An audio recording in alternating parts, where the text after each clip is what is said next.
You got 1 and 2 playing each other. The Chennai Super Kings will have the Sunrisers Hyderabad visiting them in their new home, of course, in Pune. And Chennai, Michael, they've had, I mean, we don't talk about it enough, but they've exactly in the same situation as Kings 11 was this morning, which is that they've lost 3 out of their last 4. Which seems strange to say about a team that's at number 2. It's Mahendra Singh Dhoni's team. It's a 2-time IPL winning team. I guess that's why it doesn't cross your mind. But their last 4 games have really not gone their way. Yeah, and I covered the game at Pune when Chennai beat Rajasthan, and Shane Watson helped himself to a magnificent century. Yeah. So, you know, they know that venue. They know exactly what the pitch will be like. You know, they're a big stage, aren't they? They like the big stage. They like the big games. You know, I think they'll be raised to the challenge of playing against the best IPL team this year so far. You know, the Sunrisers have been outstanding the way that they strategically play the game in the field. You know, I think they're very top heavy with the batting, but you know, it's because those top 3 have batted so well that the middle order haven't had too much of an opportunity. So I think the challenge for them would be if they lost 2 or 3 early wickets, how that middle order plays, because they haven't had as much batting as many of the teams. So that'll be what I guess MS will be saying to his team. Let's get a couple of early ones and let's see what that middle order's like. Yeah. And everybody else is cheering the Sunrisers tomorrow. The more a team gets stuck on 14, the better it is. Everybody's cheering the Sunrisers on tomorrow because they have the Q against their name. They've gone. Correct. They've gone. They've gone. So everyone's cheering them. Yeah. But I'd like to see how they bowl.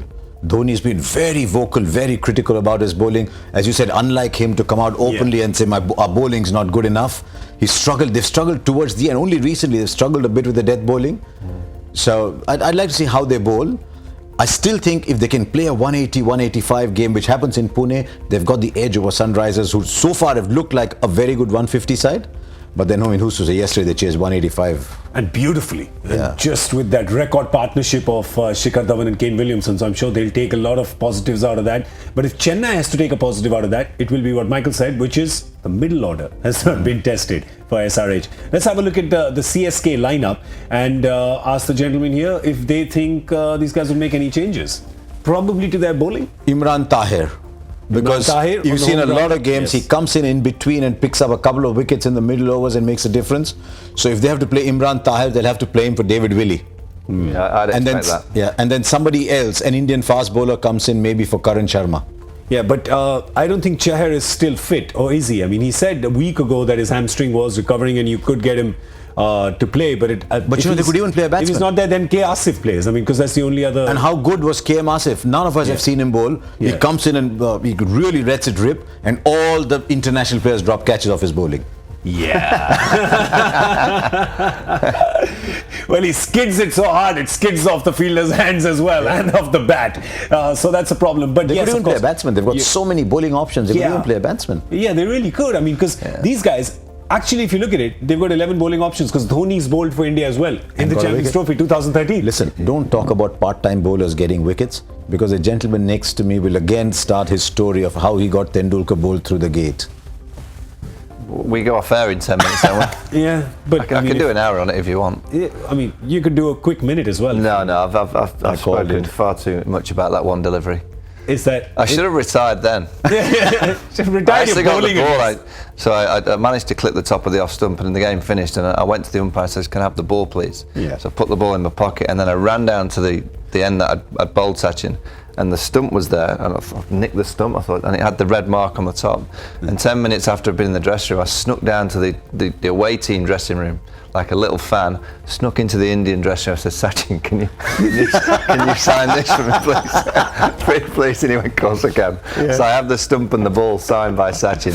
It's on my wall at my house. Hey, that's I don't have anything else. Yeah. I don't have any other memorabilia in my house. My wife won't allow me to, but I have the stump and the ball that I bowled Sachin. That's a good one. Well, I think I might have called it actually. Huh? I think I might have been on air when it happened actually. You went, what?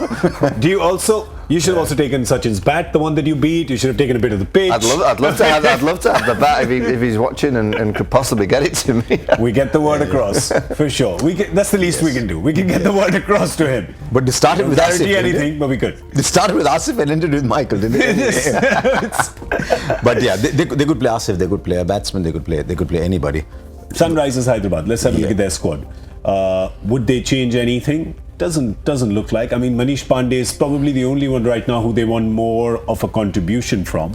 They might want to give Basil Thampi a game at some point in case somebody gets injured. Just get another fast bowler with a game behind him.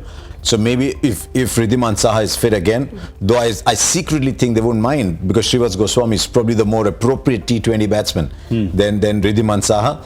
And I don't know, they want to give Deepak Hooda a game somewhere down the line, give Deepak Hooda another game. Who does Deepak Hooda come in for? Yusuf Pathan or Manish Pandey? No, not Manish Pandey, because it's absolutely vital for them that Manish Pandey is in form going into the playoffs. But if you look at that batting lineup there, I mean, you look at Andre Russell, power, Gale, power. All right, Shikhar Dhawan can hit a ball, Alex Hales can hit, but they're not ultra aggressive power hitters. They're just proper cricket batsmen. But Hales is. Hales. Yeah, he can hit a ball. He can hit, but I wouldn't say he's Chris Gale style. He's not a 40 ball. No, and I think sometimes in T20 cricket we look to those kind of players and go, that's what you require.